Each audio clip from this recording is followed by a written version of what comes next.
Iran bersama dengan sekutunya Rusia dan Tiongkok dijadwalkan bertemu pada hari ini, Selasa 22 Juli, untuk membahas program nuklir Teheran dan resiko pengaktifan kembali sanksi Perserikatan Bangsa-Bangsa atau PBB di bawah mekanisme snapback. Pertemuan ini terjadi di tengah meningkatnya ketegangan setelah Inggris, Prancis, dan Jerman atau E3 mengancam akan memberlakukan kembali sanksi internasional jika tidak ada kemajuan signifikan dalam program nuklir Iran hingga akhir Agustus.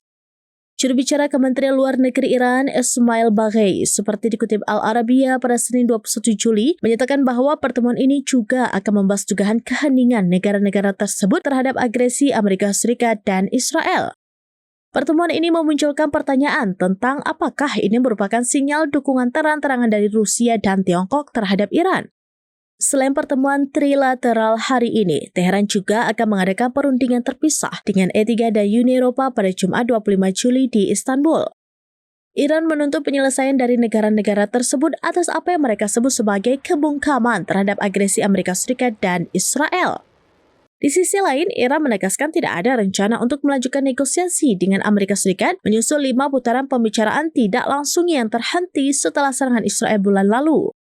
Ancaman sanksi PBB melalui mekanisme snapback memungkinkan salah satu pihak dalam kesepakatan nuklir Iran untuk mengaktifkan kembali semua sanksi PBB terhadap Teheran jika Iran dianggap melanggar komitmennya.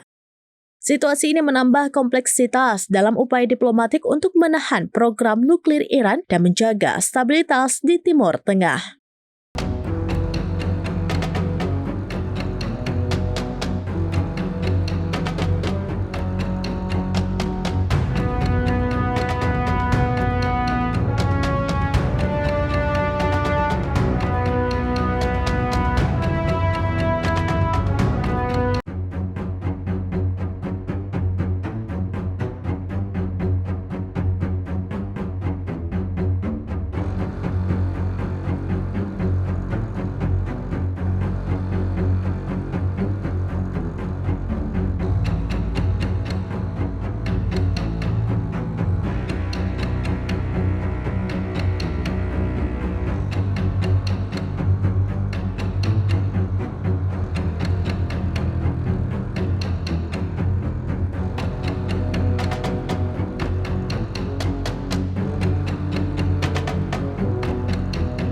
Download Tribun X sekarang, menghadirkan lokal menjadi Indonesia.